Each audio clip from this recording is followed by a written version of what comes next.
The more reviews that you provide, it brings more awareness for more people to help, for us to serve more people and get that information out there. The mission and the impact and the helping people. And the other one was like, well, we need to bring revenue and ROI back, right? So, but infuse that together. And so when you're able to infuse that together, which is important on both fronts, the more people that you can impact and bring more awareness to are going to be attracted to what you're doing to bring back in that ROI. And if you don't have the visibility, or you have a consistent podcast and you have not gotten the reach that you really wanted, like, it's time for a complete whole audit, because there's ways to make it seen more, to get it monetized, and you just have to be talking to the right people that can help you do that.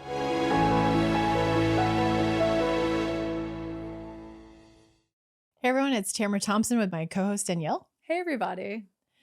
And we're super excited for our next episode. Danielle and I are going to bash a little bit of content and ideas and strategy that we've been helping our clients utilize in the corporation space, because one of the questions that really comes up, a lot of the times we actually work with corporations that already have a podcast and they want to market it effectively. They really want to grow that visibility, the audience, and different things like that. So I think like it's a great thing when you've already started a podcast and we can come in and take over. Because one of the things that I learned from one of the clients that we've been working with for over a couple of years, one of the things is the CMO at the time said, you know what, Tamara, I think we have too many chefs in the kitchen. And I was like, really? I was like, I would love to know like how many people like you have like working on the podcast. And so she turned around and she said 16.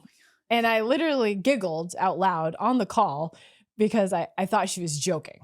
So she was not joking. She had 16 people working on this podcast. It's in the top 1%.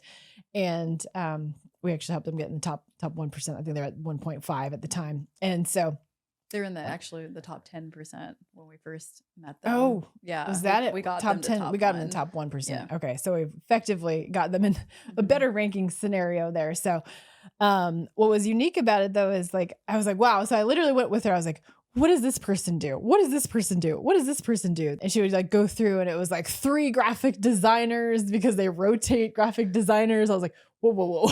I'm like, let's just keep some templates and, we just keep it one person. Obviously people take vacations. I understand that. But yeah, I was just like, this person did like the YouTube ads. This person did the shorts ads. I'm like, YouTube and shorts are all on the same platform, just different things. And so we started like kind of leveraging out, and I said, well, this is how we can help you come in. And they also wanted to perfect something on an expedited process. So they wanted to come in and hire us at a high level package where we literally came in and did everything in the matter of like less than 24 hours for everything every single week.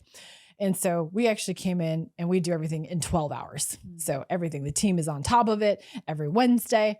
It just goes through this process. And they're like, wow, they're like the previous agency that we worked with, they would not commit to the expedited experience, and they would get everything to us by Friday, if not Monday. And they started like slacking on stuff too. And I was like, we committed to this for you. We're going to do this. We're going to go through it and do this. And so they came in and built this wonderful partnership with us. But now from that 16 people that used to communicate with everybody, they've got it down to 2. They've got 2 people that communicate with our producers each week to help expedite their process. And so we've been able to build a strong relationship with them. And I didn't really think of that as a pain point for a lot of corporations, but it really does matter because they've got different hoops, different departments, different approval processes. So, but when you can come in there and help delegate with and for them, that's like what made sense. So it was really cool to see how we were able to shift their mindset and structure, and ability to only have 2 of their team work with us now. So yeah, that was really a pivotal moment for them. And also being able to trust agencies that have already driven proven results. Like, we get a lot of questions about how do you rank in the top 200? And like for specific categories. And, if you want to speak a little bit on that, like, what does that look like? Yeah. No, I'd love to. So one of the things that we do and we help with our clients is really the fact of fine tuning, like how you can rank, right? Like, what is it? Is it a certain amount of downloads? Is it a certain amount of reviews? It's actually both. right? And so you got to put the two and two together, right? So to build an audience and to build rapport with an audio podcast side of it, specifically audio podcast, you want to build the rapport, get the downloads, get people hyped up. So they've gotten millions of downloads at this point, right? So they like for a while there, and I understood where they were going with it. Like the main host, he was such a humble guy. He never wanted to ask for reviews, right? Because some people think like, well, I'm going to ask at the end of the show for you to subscribe to the show and, leave a review. But some people don't feel comfortable doing that because they're building rapport with their audience members. So it's like, well, how else can you ask your audience for a review? Like where it just express gratitude. Maybe it's through the copy in the show notes. Maybe they don't physically want to say it like on the show at the call to action. And I understand that. Like I understand the brand and the reputation that they have out there, but that is the key, is to actually ask for reviews in some way to get people to take action to leave a review on Apple Podcasts or Spotify. And so that's what's really important is like on average, in order to really get traction, when you launch an episode right out of the gate, like that first day, you want at least 100 downloads, like just boom, you need to get 100 people to click that video and be like, I just listened to the episode. And out of that 100 people, you actually want 10 of those people to leave a review. And if you have a weekly show, think about it. If you're getting millions of downloads or tens of thousands of downloads, or maybe you're getting like 1,000 to 5,000 in the beginning, how hard is it to get 40 reviews in a month? I would say that's a pretty small number to actually go after out of like thousands of downloads. So how is it strategic that you can actually ask them for it, right? A lot of ways that you can do that. One, directly ask like, hey, subscribe to this channel. We appreciate the reviews, because if you think about it this way, the more reviews that you provide, it brings more awareness for more people to help, for us to serve more people and get that information out there. So that's the way you really look at and position it. But some people, may have that fear to ask, or they just feel like it's more salesy, right? And I understand. But that's one way to do it, is to simply ask for the reviews. Of course, you could put it in the call to action. You could have it like pop up on the screen, like on a YouTube video, be like a lot of our clients do is like, subscribe to the channel, like leave us a review. Of course, the other way is to leave it. We have it all in all of our clients' show notes. Like give them the call to action. If people are reading through the show notes, like, hey, be sure to leave a review. We appreciate that. More reviews leaves more awareness, brings more people, that allows for the better opportunity to rank. One of the things that you and I have seen with our clients, like we've talked about this off camera as well, like we work with some brick and mortars, right? So like, let's think if it's like a medical clinic or regenerative medicine clinic or a chiropractic clinic. Like, one of our clients, what did he do to have an incentivized way for to build ranking on his show? So basically, like he just has like a flyer up in his office. So when people come in, they have the option to listen to the individual episodes. Like a QR code. Yeah, a QR code. So he scans it so people can scan it and easily go listen to the podcast and easily like leave reviews. And then there could be incentives for. They're literally coming into the waiting area, and they're like, waiting for their session with the doctor, and they're like, oh, I can listen to his podcast. Yep. And sometimes like people will ask for like a screenshot, like, oh, did you leave a review? We'll give you like a $10 coupon off of a specific service. So there's like different incentives that you can give based off of what type of business you have. Well, there's certain tools and platforms and resources that you can use to set up those incentivized campaigns, basically, too. And in those apps that you can sign up for, you can be like, oh, give them a certain strategy, right? Like, go subscribe, prove that you subscribed, like send a screenshot of the 5-star review. What is that? What app did you leave it on? Apple or Spotify, so they can go take a peek. Go through like, follow us on Facebook, follow us on Instagram. You could also give them different call to actions, not just to subscribe to the podcast, but get them to move into a direction of following them on social media as well. Because obviously when we work with our clients, we're posting the micro content to social media to lead back to the full length episode. And then of course you can drive ads to that too. But I think it's important to, incentivize people. Like you said, you could do like a fun giveaway. We've done giveaways where we're like, hey, we appreciate your support and everything that you do, that those that enjoy watching the show. One of the campaigns that we recently did was, hey, coffee on me, right? So, hey, coffee on me. leave a review, show the screenshot, show the proof of it. I'm going to send you a $10 gift card to Starbucks or Better Buzz or, whatever, Dutch Bros, whatever is going on out there. And then also just like asking them what they enjoyed about the episode, because you really do want to have people that are true listeners, like give in their reviews. That's the important piece of it. The incentivized version is, it comes out a little bit of your own pocket if you want to do some kind of monetization or money back to them or give back that way. You don't have to give it to every individual person. You don't have to. It could just be an overarching contest. You can also do a contest too. So I just like to give. You're like to overgive at times. Overgive at times. But also like you have to add like, some people do like a Google form. And so they, as they're collecting the information or jot form, as they're collecting the information, like you have their name, their phone number, potentially their email address, and you ask for permission to remarket or send newsletters out to them. Then you're building your email campaign series and you're able to nurture that, your listeners more and, see where it goes from there. Yeah.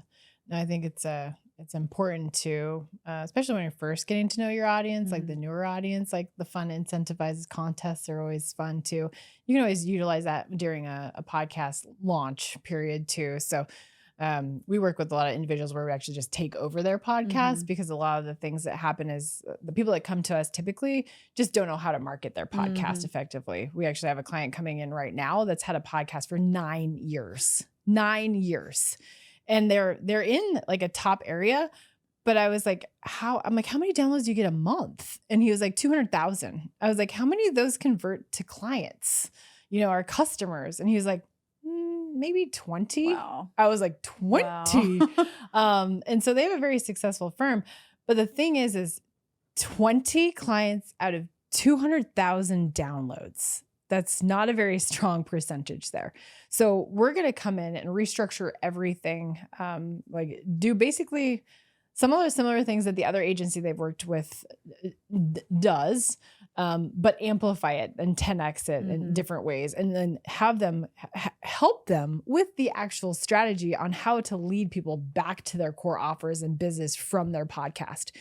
You can have a podcast and you can have really cool micro content. And you could be like, I'm getting visibility, I'm getting omnipresence, I'm cool, but like there has to be a strategy there. You have to be able to be like, what is the core overall vision? So when we sit down with our clients, it's important to be like, what is your overall vision? Like even this morning when we had a call. So there are two gentlemen, right? So they have, one is more on, they both complement each other really well, kind of like we do, right? So one was talking about more like the mission and the impact and helping people.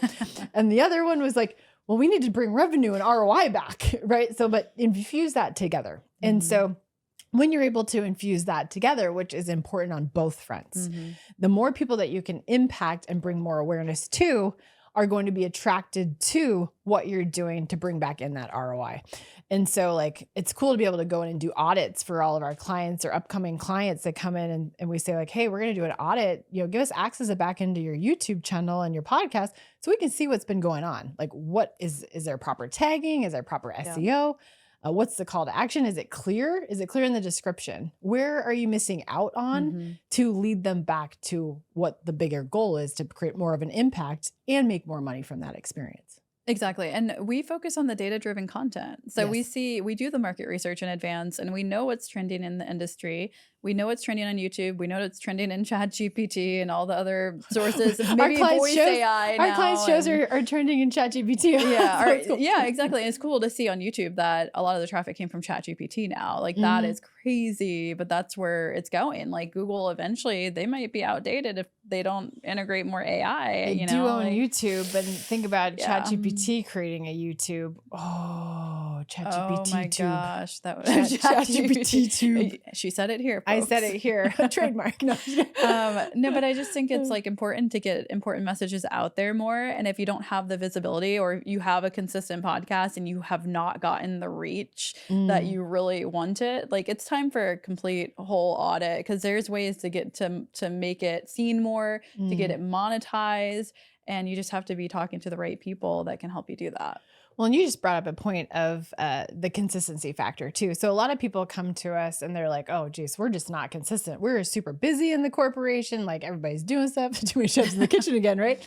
So, but the cool thing about like being consistent is being able to leverage in a batch recording setting, right? So you and I, we tend to batch record content. We'll do a sitting of like 2 to 5 episodes to freaking 12 episodes in one day, because we want to get consistent with the content. We can leverage that and spread that out over even an entire season or an entire quarter, right? So when you map it out, have structure, have strategy, are able to batch record and then put it out there, then, it's a lot easier for a corporation team to be like, oh, but we got all of these episodes, and you don't have to do that many episodes at once. But a lot of times we teach our clients to do, 4 episodes at once, right? If you can do it in one sitting, depending on if you're doing an in-person interview or a virtual interview, maybe schedules don't always align. But if you're doing like solo educational content and you know that you can sit down and record content back to back to back, or if you are doing a co-hosted episode with a colleague in your firm or your corporation, then it's a lot easier for you to sit down with someone and record back to back. And so that's where we help that pain point coming in, saying like, hey, how do we get consistent? I'm like, well, batch record and record, 4 hours in one day, and you got 4 episodes, you have content for the entire month. Most people say, I don't have time for this. And then they say, oh, I can set 4 hours aside in my month to record this content. That's not a big deal. Just put it on the schedule, get it set up, take the action, have the strategic content planned out ahead of time, and then record. And so like literally like all our clients do is press record and we do the rest. So it's like direction, content recorded. If it's recording with them or for them, or if we take the virtual side of it, because we have clients all over the place, the UK, Australia. I mean, there's all over the United States, all over the United States, all over the place, Mexico, Canada, lots in Canada. Yeah, a lot so it's cool to see like where you can help people when you give them a little direction, inspiration, and that consistency factor when they're the ones that have to be consistent because they're showing up consistently online by the distribution system on that side. And it really does bring in that omnipresence factor. And so I think that's one of the things that people are like, oh man, I just don't have the time for this. Really? That's like 4 hours out of your entire month. Okay, I can do that, right? And then when you put together an experience with it, I think people enjoy that too. So we love putting together experiences where clients come in and record content together, and we play matchmaker. So we're like, hey, this would be a great person for a show. So that's a whole nother story. But yeah, I think one of the things that's really important is just the consistency factor, being able to market it effectively, drive people back to a strong call to action, or even build out your email list with a simple newsletter. If you're not someone that's super like salesy or pitchy, or you don't want to ask for reviews, find ways and ask for help to actually how to get those reviews in, because reviews are super, super important to be able to rank on the audio podcast platform. You may be getting thousands of downloads, but if you're not asking for those reviews or not gaining the reviews in some marketing effort, the show will not continue to rank. And your competition that's not afraid to ask for reviews will literally surpass you. Mic drop. Boom.